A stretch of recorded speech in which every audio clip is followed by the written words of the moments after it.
Good day. Welcome to Bigginers Agro. This is a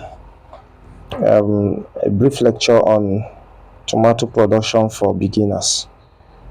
Now, I'm going to be very brief and always subscribe to our channel. Let's promote agriculture. For a country where English is compulsory and agriculture is optional, they blow grammar on empty stomach. Now, if you want to go into tomato production as a beginner, this is what to do. You must get hybrid variety. We have hybrid and we have open pollinated. Hybrid variety, these are varieties that has hybrid vigor. They have gene of interest, maybe early maturation, reddishness, that's the color, disease tolerance, name them, so many things.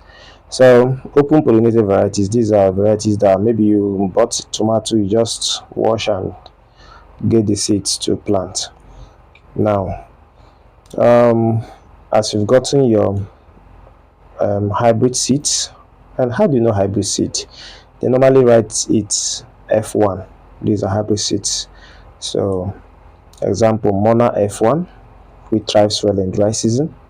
Then Cobra 26 F1, which does well in rainy season. Then, as you've gotten your seeds, you prepare your nursery. Nursery, the standard for nursery is 1.2 meters for the width. The length can be to anywhere. Then pulverize the soil and make a bed of 1.2 meter width, any length. Complete your manure. Then get the seeds. I also advise you get seed care. Use a seed care to mix with the seeds so that it will take care of ants. Sometimes after making your nursery, ants will just pick everything. So then as you have done that, you now broadcast. Please, while broadcasting, make sure you don't congest, don't overcrowd the seeds. Put it sparsely so that they will have enough space. There will be no much competition because harvest starts from nursery. If your nursery is healthy, you are good to go. It is important to also know that if you've done nursery in a particular soil before for tomato, or if you produce tomato in a particular soil, don't repeat there. And if you must repeat the nursery there, please, you can treat with fungicide and whatnot, or you do the normal method, conventional method, by burning. Just put grass on the particular soil and light it, burn the soil, so it will take care of diseases in the soil. That's all.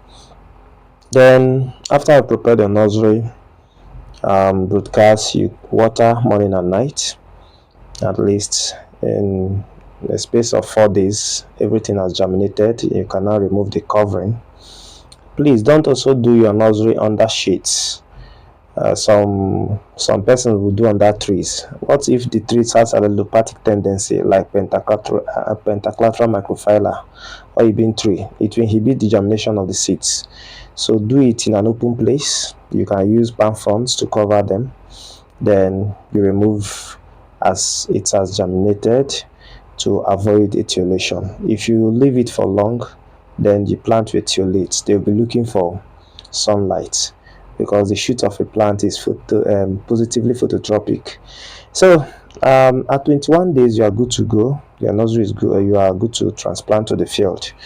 Then going to the field, the tractor must have plowed the very field you want to transplant to. All you need to do is just use a hoe and open the space of 50 cm intra and inter. Normal inter 90 cm. Tractor would normally give you the space for inter, but the intra, that is within the ridge, is 50 cm. You now do your transplanting in the evening. After you must have transplanted in the evening, the next thing is you keep watering. Water morning and night. Please don't water in the afternoon. It's bad for the young plant. Then at a week after the transplanting, you can incorporate your poultry manure A handful is enough at that tender stage. Then after which, at 2 weeks, you put your first fertilizer. Yeah, first fertilizer application. Looking at the soil, if the soil is the plant, they are not giving you good vegetative growth, you apply urea fertilizer, and the quantity of fertilizer you apply is 5 gram. But if the soil is impoverished, if it's not that fertile, you can make it 10 gram. Then point application is advised. Then cover very well because of the volatility of nitrogen. Then after that, you keep watering. Then in case you have cases of cutworms, they always come to feed on the young or tender succulent plant. You spray your imifos. Sometimes we advise the active ingredients of these chemicals. Imifos has imidacloprid. You spray your imifos, and it will take care of cutworms. Then at 2 weeks after that first fertilizer application, you apply your 15-15, that's NPK, nitrogen, phosphorus, potassium. Then you apply it, and still 10 gram. What you applied now is 10 gram of NPK, and that's 10 gram is just a cover of RC. Point application is also advised at 2 weeks. At these 2 weeks, the first 2 weeks that you apply your urea fertilizer, you should start spraying your insecticides and fungicides. Then I want to talk about these insecticides and fungicides. We have insecticides that has both systemic and contact attributes. Something like this chemical Larafos Gold has contact and systemic nutrients or content. So if you have your Larafos Gold, you already have your imifos, you have your punch, which has abamectin, you have your Cyper the Force. One thing I like about Cyper the Force, it has the mate to it. It's a chemical that once you spray it in the farm, it smells like hell. So once the insects or whatever perceives the smell, they will run kata kata for the farm. So you have it. Then for your fungicide, you always buy Redomi Gold. Redomi Gold has carbon 1 oxide and metalaxyl as active ingredients. You have your Green Force, which is also a good fungicide. Then how do you spray your chemical at that 2 weeks? That's the 2 weeks you applied your urea fertilizer. You just get this the insecticide is 30 ml per knapsack, a knapsack of 16 liters. You get 30 ml and stir very well, and you're good to go. Then 30 ml of insecticide and a sachet of fungicide. Fungicide, especially Redomi Gold or Ultimax, they come in 5 gram. So 5 gram is just for one knapsack. You stir very well and you spray. Also, while spraying your chemicals, please spray it in such a way that it will not enter your nose or your eyes. That is, you spray along the wind current. If you spray against the wind current, that means you take in all your spraying. Now, after spraying, you normally spray 7 days interval. Then upon flowering, you spray at 4 days interval, because during flowering, that is when the plant is open, because pollination is movement transfer of pollen grain from anther to stigma. So anything can even follow suit. But thank God for Larafos Gold, which has contact and systemic ability to take care of the plant. So this it has Larafos Gold has lambda cyhalothrin and the cypermethrin. So as you're spraying them, it will take care of any disease that will enter the plant systemically. Okay, then maybe after spraying for the first week, the next week you want to spray, you change the fungicide. You can use green force. Just use that cover of imifos, one full cover per knapsack, that's all. Then you keep spraying. The next thing is we also stake. If you want your tomato to do very well, you stake. Then you keep spraying.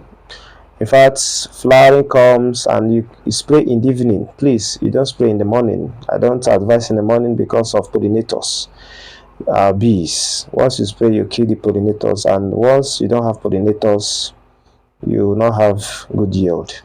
So now we keep spraying till maybe when you are about 3 weeks to harvest. Please stop the spray of fungicide and Larafos Gold or any insecticide that has a systemic tendency.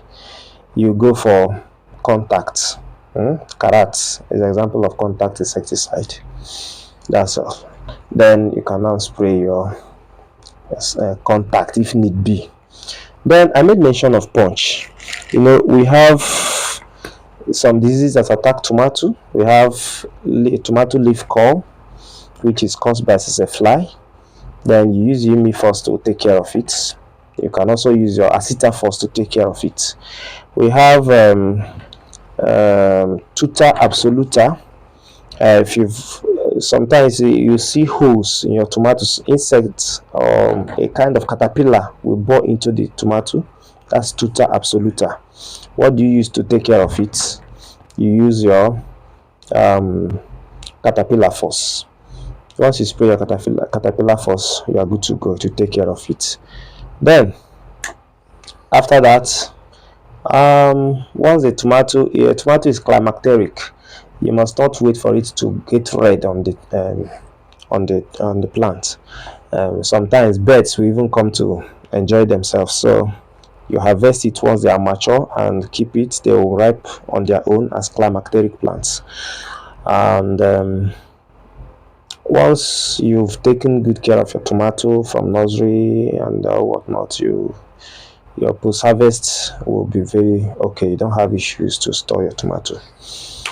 Then you guys have general overview knowledge on getting your market and all whatnot, how to sell and or whatnot. Then weeding. Talk more of weeding. Please don't bring chemicals that are systemic, total control herbicides in your farm. Please don't. And by the grace of God, you have good harvest. Remember, you also mulch your tomato. Once you have given a good mulch, you are good to go. It retains water. If you stake your tomato, it doesn't touch the soil. Fungi attack will not have the challenges of fungi attack, and you are good to go. So I think with this we are good to go. You can easily run your tomato and have a bountiful harvest. So it's our prayers that as you follow these approaches, then you are good to go. You can always, tomato is one of the easiest crops to produce, so you can always contact us, follow us, subscribe to our channel, and you have a day-to-day. We'll rack minds together, we'll learn more. As a farmer, you learn every day. No farmer, no nation. We are a position to feed the nation. Bukinachi Agro loves us, loves you. Please invite your friends. Always share agriculture to the world. Let us tackle and ensure that we have food security. God bless all of us. Thanks and God bless you. Remember to subscribe. You subscribe. You must subscribe. All right. Bye and God bless you.